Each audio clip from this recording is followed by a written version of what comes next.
Hey guys, it's Denny here. I'm going to show you guys how I cut and style curtains in the barbershop. I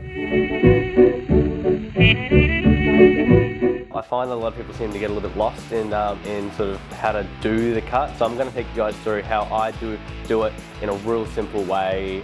It's super efficient. It gives you this really nice sort of classic style. Dampen that down a bit, you know, nothing too drenched.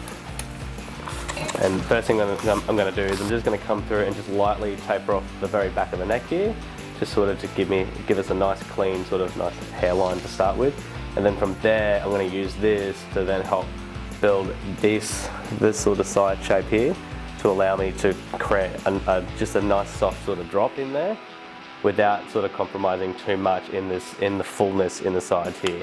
Just enough so we can sort of clean the flickiness up, and we can sort of get just this bit more of a nicer sort of throwback sort of shape through the sides here. I think a lot of people forget, Danny, just on that, is I see a lot of people sort of just, you know, they pin the top up, they come through and they cut the sides down, but the sides actually need a bit of fullness in them. Definitely. The hair needs somewhere to sit. It does. It needs to carry, it needs to flow. It needs to flow through. I don't know, I feel like I get a cleaner finish when I do it this way. I'm able to do 2 jobs in one, or even 3 to be honest. I'm tapering, I'm removing bulk, and I'm also blending all at the exact same time. Whereas scissor cutting, you know, all you're really doing is you're probably only doing 2 of those 3 jobs. Totally. You know, I'm not disparaging it, because it definitely, you know, all these techniques have their place, right? But I think in a super busy shop, you know, like what I'm used to, you know, being able to do it this way means that you could possibly take what might be like a 40-minute or 45-minute haircut into a 20-25-minute haircut, you know, and still being able to put all the bells and whistles into the cut. When I get hairlines like this, it's quite, you know, it's frizzy, it's coarse. There's not much you can do about it, right? So I try to really taper it right out and really try to have it so it's not a part of the haircut, because it's pretty untidy and it doesn't contribute in any sort of way. So when I'm trying to maintain all of this length here, but I just need to sort of get rid of that, so I take my one and I just flick it upside down. Takes that sort of the fluffy edge out of it. It softens it. That's right.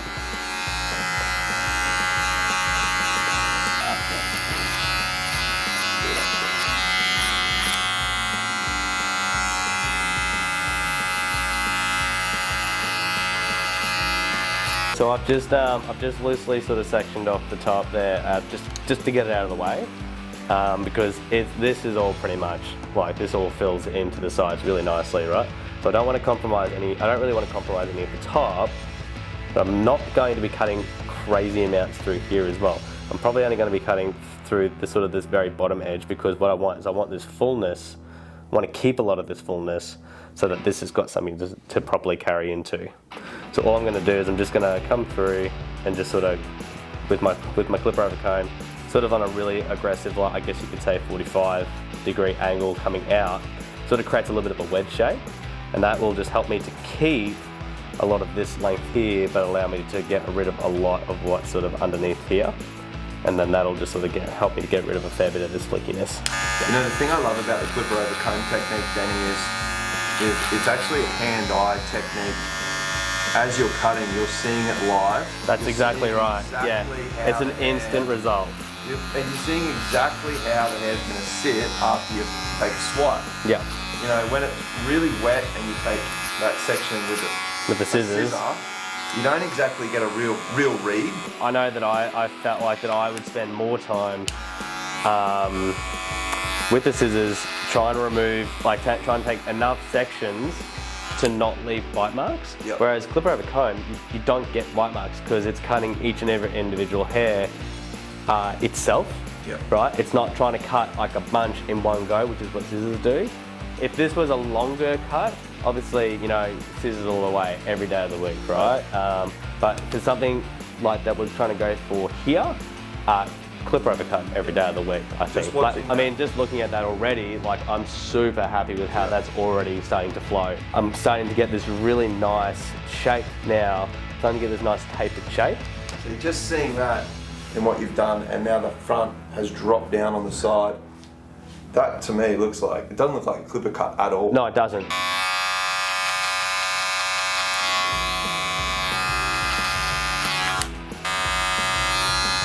Just left it all nice and soft on the edge there. That's it.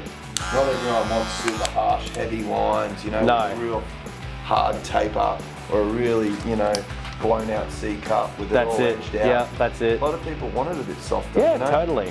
Like my 1.5, like the 2 favourite guards that I use, you know, especially when it comes to clipper overcombing. Like I will, you know, I'll have my 1 in my back pocket and a half blade as well. And then I'll just use that 1 to just sort of take out any little like sort of inconsistencies through the same here as well. I really sort of didn't want these sideburns interfering with how this is all sort of flowing, so coming in with that 1 and that half just to gently clean it out. So I'm just working through the same process that we just went through on the other side now, in reverse, just in reverse, literally in reverse. Just a little bit of backhand over there. Yeehaw. When you are doing your clipper over comb and you're doing your opposite side to whatever your hand orientation is, so I'm right-handed. You always want to go. With the direction of your of the hair.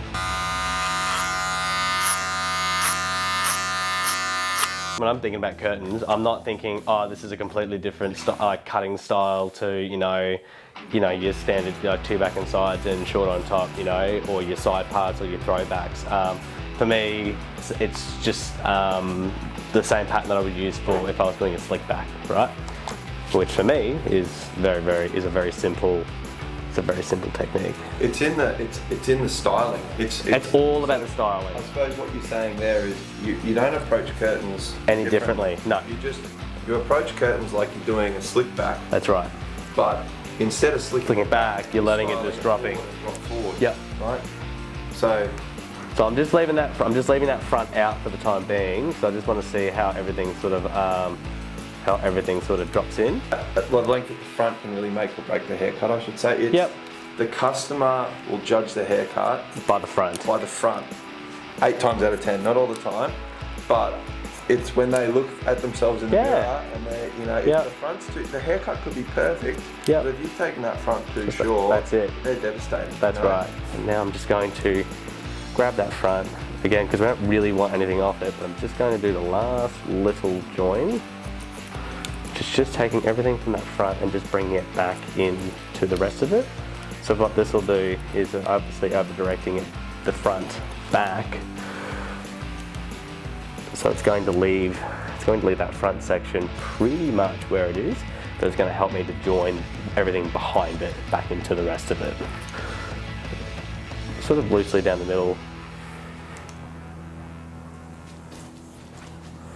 This is going to be such a loose style, but it's still very important that you still come through and just make sure that all of this is an even line.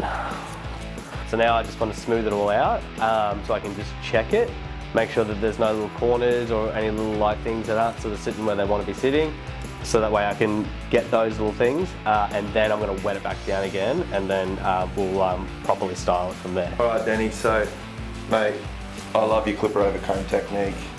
You've got this fringe sitting in so nicely with the sides now. Yep. Styling time, I suppose. Styling time. How are you approaching it? Bit of foam tonic, brown brush. Yeah, so I didn't come up with this. A few of the guys just started doing it at the shop, and I thought this was a really cool way of actually spreading the foam tonic through the hair. So 3 or 4 sides, depending on how much hair they've got.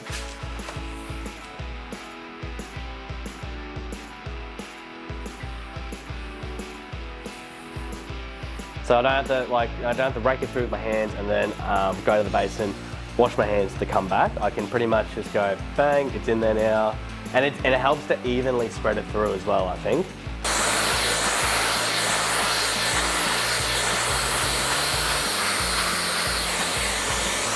Like obviously when up the haircut's not going to be worn straight back, right? But this is a really great way to check the cut and make sure that everything is sitting exactly where it needs to be.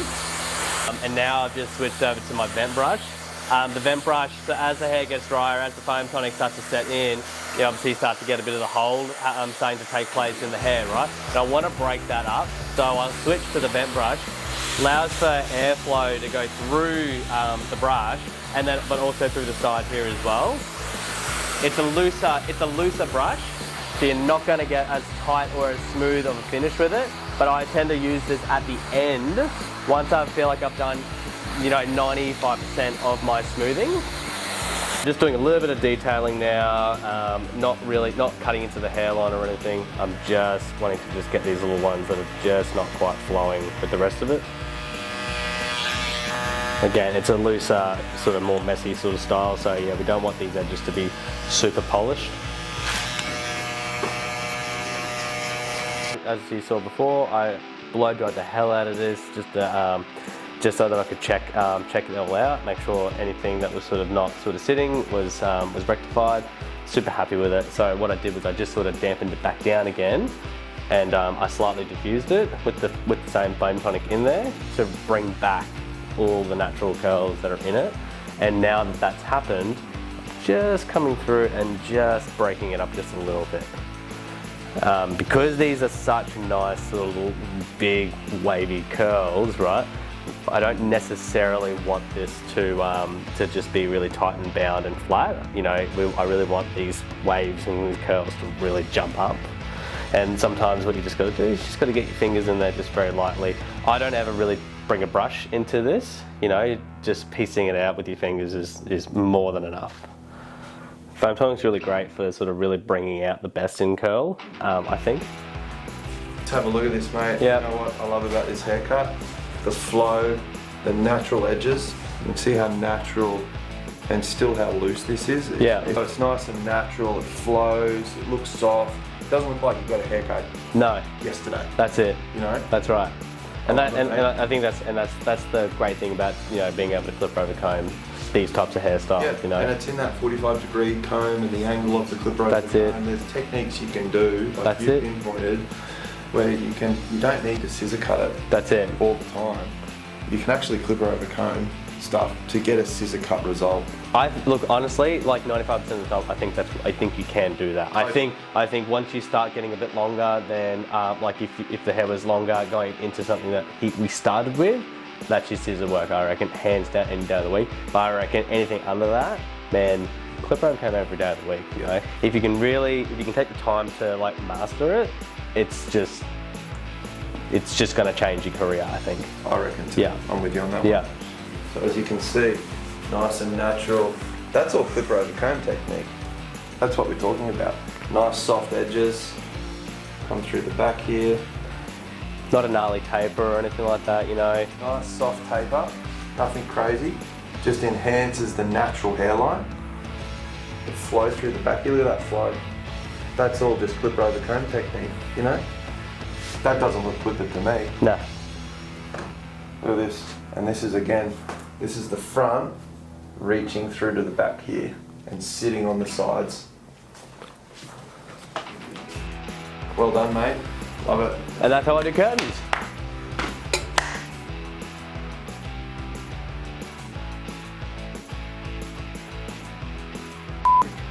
And I just look so creepy.